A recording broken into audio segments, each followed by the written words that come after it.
All right, CBS News has learned that the Department of Defense would also be laying off 5,400 probationary workers this week.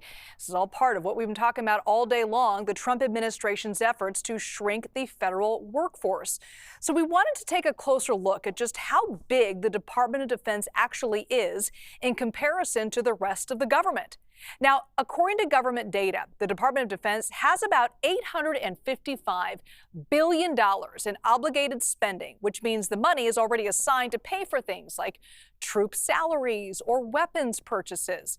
Now, this makes it the largest chunk of the federal budget. 29% of the government's $3 trillion worth of obligated spending goes to the Department of Defense. That's followed by 22% to the Department of Health and Human Services.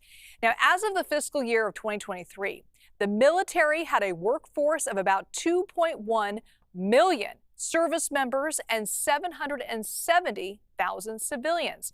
CBS News Pentagon reporter Ellee Watson is joining us now. Ellee, thank you for being with us. What can you tell us about the scope and the impact of these layoffs there? This week, as you said, we expect that an initial 5,400 probationary civilian employees could lose their jobs in what has been described as an initial cut.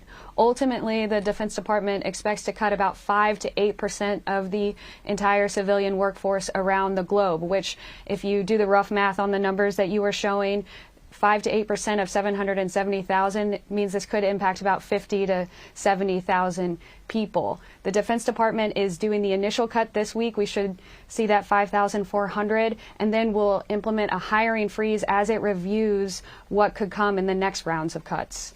And Ellee, there's lots of different departments within the Pentagon, within the Department of Defense. So which departments could see the biggest impact of this? If 5 to 8% isn't exactly a gutting of the workforce, but there are departments, the Pentagon's being tight-lipped of which ones it's going to target, but there are departments that the officials here could decide need to cut some fat. But the question is, do you pick the right 5 to 8%? There are officials who are concerned that this cut, if taken blindly, could disproportionately impact military veterans, could impact subject matter experts who were brought on into the Defense Department, not because and who are in that initial year or initial 2 years that makes them probationary employees, not because that they are inexperienced, but because they are bringing that experience from somewhere else. And so that could have repercussions down the line. And then the next question is, who will do the work that those 5 to 8% are doing right now? Even if these employees aren't deemed essential, they were still providing some sort of service the department relies on. So those are two questions that the Defense Department in this review will likely be looking at. Yeah, there's a reorganization that's going to have to happen there, Ellee. I want to ask you about this, too. The Pentagon also seeing a big shakeup with the chairman of the Joint Chiefs of Staff being ousted. What kind of reaction are you seeing to his sudden firing, and what can you tell us about the new chairman?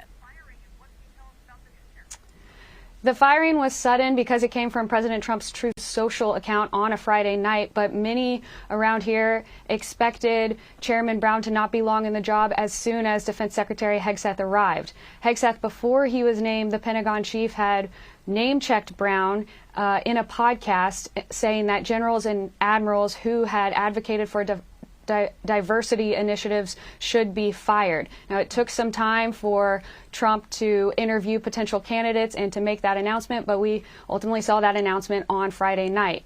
Brown, in a message to the force on LinkedIn last night, thanked the department, thanked the military families, and said that as chairman, he was focused on warfighting, modernization, and trust. In that same Truth Social post, President Trump has named who he wants to be the successor, General Dan Kane, who is a retired 3-star general and relatively junior officer compared to the big time of the chairman of the Joint Chiefs of Staff job. All right, CBS News Pentagon reporter Ellee Watson. Thank you so much, Ellee. Great to see you.